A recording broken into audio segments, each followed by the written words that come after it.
नमस्कार दोस्तों, आज मैं आपको चंद्रयान 3 से संबंधित ऐसी सीक्रेट जानकारी देने वाला हूं जो आपको पता नहीं है। भारत कई सालों से चंद्रमा पर पहुंचकर वहां पर उसके एटमॉस्फेयर और चंद्रमा की जो सरफेस लेयर है जो कि केमिकल कंपोजिशन से बनी हुई है, और भी बहुत से ऐसे रहस्य हैं जो कि पृथ्वी से जुड़े हुए हैं, जिनको हमारे साइंटिस्ट ढूंढने में लगे हुए हैं।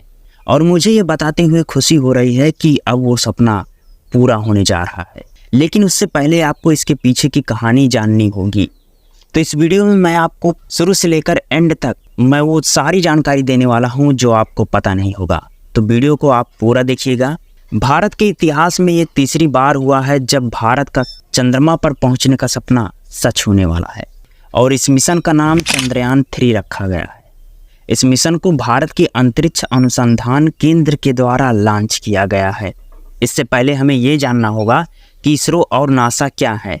कभी किसी मिशन में ये दोनों साथ मिलकर काम कर रहे थे, आखिर किन कारणों की वजह से ये अलग हुए। नासा यानी national aeronautics and space administration, जो कि यूएसए सरकार की एक संस्था है। नासा की स्थापना 29 जुलाई 1958 को आज से 64 वर्ष पहले हुआ था।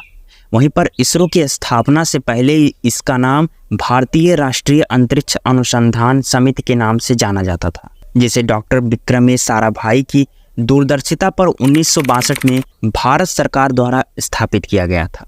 इसरो का गठन 15 अगस्त 1969 को किया गया था और अंतरिक्ष प्रौद्योगिकी का उपयोग करने के लिए विस्तारित भूमिका के साथ इनकोस पहाड़ की जगह ली।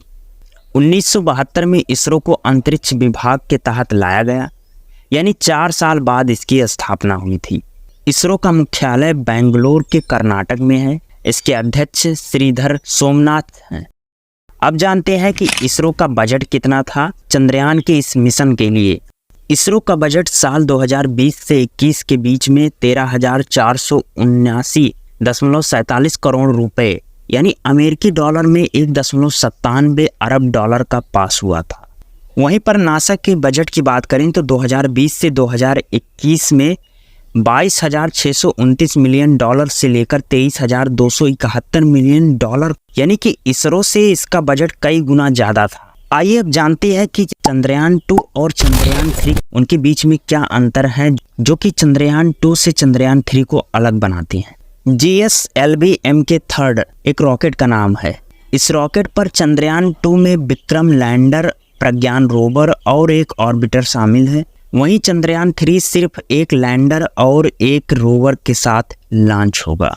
चंद्रयान 3 का निर्माण metallurgical and engineering consultant India limited ने चंद्रयान 3 के लॉन्चिंग पैड को डिजाइन किया था। यानी जो हमारा चंद्रयान 3 है, जो उसका लॉन्चिंग पैड है, उसका डिजाइन मिकॉन इसी कंपनी ने किया था। चंद्रयान 3 मिशन के अध्यक्ष एस सोमनाथ हैं, जो कि इसरो के अध्यक्ष भी हैं। चंद्रयान 3 की लॉन्चिंग सतीश धवन अंतरिक्ष केंद्र सार श्रीहरिकोट से 14 जुलाई 2023 दिन शुक्रवार को भारतीय समय के अनुसार दोपहर 2:35 पर छोड़ा गया। अब हम ये जानते हैं कि आखिर चंद्रयान 3 को छोड़ने के पीछे इसका उद्देश्य क्या था। चंद्रयान 3 के 3 सबसे मुख्य उद्देश्य हैं। पहला, लैंडर की चंद्रमा की सतह पर सुरक्षित और सॉफ्ट लैंडिंग कराना। दूसरा, चंद्रमा पर रोवर की विचरण क्षमताओं का अवलोकन और प्रदर्शन।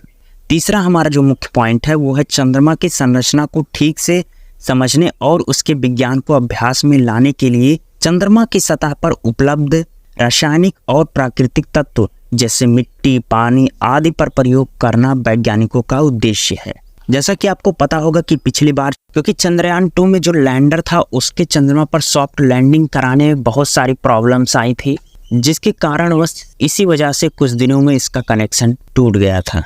अब हम समझते हैं कि चंद्रयान 3 की बनावट किस प्रकार की गई है।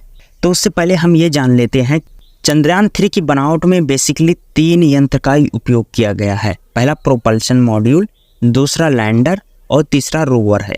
प्रोपल्शन मॉड्यूल की बात करें तो इसका जो प्रोपल्शन मॉड्यूल है वो संचार रिले उपग्रह की तरह व्यवहार करता है, यानी सिग्नल्स को एक जगह से दूसरी जगह पर भेजने का कार्य ये करता है।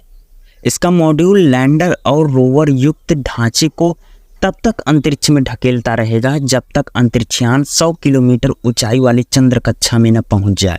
इसके साथ चंद्र कक्षा से पृथ्वी के स्पेक्ट्रल और पोलारीमेट्रिक माप का अध्ययन करने के लिए सेप यानी स्पेक्ट्रोपोलैरिमेट्री ऑफ हैबिटेबल प्लैनेट अर्थ नामक एक पेलोड भी ले गया है। अब हम लैंडर को समझते हैं। चंद्रयान 2 जिसमें 5 इंजन 800 न्यूटन के थे और एक थ्रस्ट के साथ केंद्रीय रूप से लगाया गया था।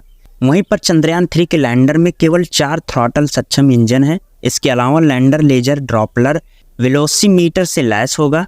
चंद्रयान 2 की तुलना में इम्पैक्ट लेग्स को मजबूत बनाया गया है और उपकरण खराब न हो इसके लिए एक से अधिक उपयोग किए गए हैं ताकि इसकी आसानी से काफ़ी आराम से सॉफ्ट तरीके से चंद्रमा पर लैंडिंग हो सके और लैंडिंग करने में कोई प्रॉब्लम हमारे लैंडर और रोवर को ना हो।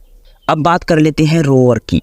प्रज्ञान रोवर लैंडिंग साइट के आसपास उसके तत्व की संरचना का पता लगाने के लिए अल्फा पार्टिकल एक्सरे स्पेक्ट्रोमीटर जिसको हम APXS कहते हैं और लेजर प्रेरित ब्रेकडाउन स्पेक्ट्रोस्कोप नामक पेलोड से बना है।